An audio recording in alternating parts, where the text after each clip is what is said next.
श्री राम समर्थ। अक्टूबर 25। ईश्वर प्राप्ति का मार्ग, सच्ची लगन और संपूर्ण शरणागति। केवल विषय का त्याग करने से ईश्वर की प्राप्ति नहीं होती, पत्नी का त्याग करने से भी नहीं होती, जनता में रहने या वन में रहने से भी नहीं होती। सत्य तो यही है कि ऐसी कोई बात नहीं है जो करने या न करने से उसकी प्राप्ति होगी। यदि ऐसा होता तो साधु पहचानने में विलंब न लगता। संत इन बातों में से कौन सी बात नहीं करते, कुछ गृहस्थी करते हैं तो कुछ वन में रहते हैं। मतलब यही कि कोई विशिष्ट बात करने से ईश्वर की प्राप्ति होती है, ऐसी बात नहीं है।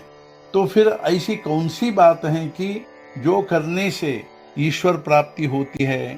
तो उसके लिए एक ही विशेष बात है, और वह यह है कि ईश्वर की प्राप्ति के लिए लगने वाली लगन। जिसे ऐसी लगन लग गई तो मानो उसको आधी सफलता प्राप्त हो गई। जिस प्रकार बड़ी इमारत बनाने के लिए उसकी नींव बड़ी मजबूत होनी चाहिए, वैसे ही सच्ची लगन लगने पर आगे की बात संपन्न होने के लिए अधिक विलंब नहीं लगता, कोई अड़चन पैदा नहीं होती। और ऐसी स्थिति निर्माण होने के लिए भाग्य की आवश्यकता होती है। लगन और तड़पन लगने पर सभी भोगों का त्याग करना ही पड़ता है, ऐसी बात नहीं है। हम राम के हैं ऐसा हमें दिल से लगना चाहिए, और उसकी शरण जाकर हम उसके हैं ऐसा बर्ताव करना चाहिए, अर्थात मन से उसका हो जाना चाहिए। ऐसा करने पर अपनी गृहस्थी बिगड़ जाएगी, ऐसा लगता है क्या?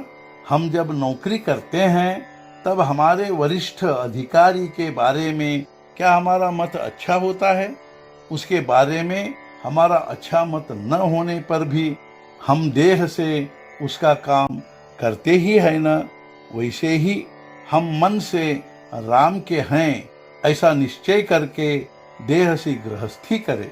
ऐसा करने पर गृहस्थी बिगड़ती तो नहीं, उल्टे अच्छी होती है, क्योंकि जिसकी हम शरण जाते हैं उसे उसकी चिंता होती है, लज्जा होती है। विभीषण राम की शरण आया तब उसे मार डालो, ऐसा सबने कहा। तब राम ने कहा, नहीं, ऐसा नहीं हो सकता। जो मेरी शरण में आया है उसकी रक्षा करना मेरा कर्तव्य है। शरणागत का उसने केवल रक्षण नहीं किया, बल्कि उसे लंका का राज्य दिया। इसलिए मैं कहता हूं कि जो राम का हो जाता है उसकी प्रतिष्ठा की लाज रखने का काम उसका होता है।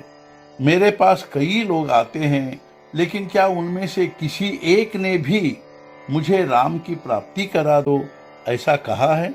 क्या मैं तुम्हारे विषय की पूर्ति के लिए यहाँ आया हूँ? मान लो कोई चोरी करने के लिए निकला और रास्ते में ही उसे हनुमान जी का मंदिर दिखाई दिया। वहां जाकर हनुमान जी की मनौती मानी कि यदि आज मुझे चोरी करने में सफलता मिली तो मैं तुम्हारे मंदिर पर सोने का कलश चढ़ा दूंगा।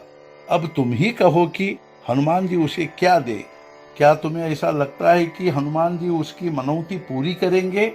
यदि नहीं लगता तो तुमने विषय मांगे और मैं नहीं माना तो मुझे दोष क्यों देते हो?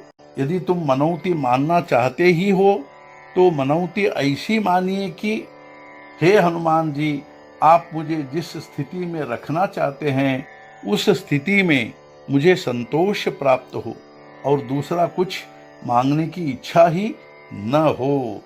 आज के मुख्य विचार, साधक को जितना संभव हो उतना कर्तव्य करना चाहिए, और फिर भगवंत या गुरु को जो करना है वह करे, ऐसा कहकर आनंद में रहना चाहिए। सद्गुरुनाथ महाराज की जय। जय जय रघुवीर समर्थ।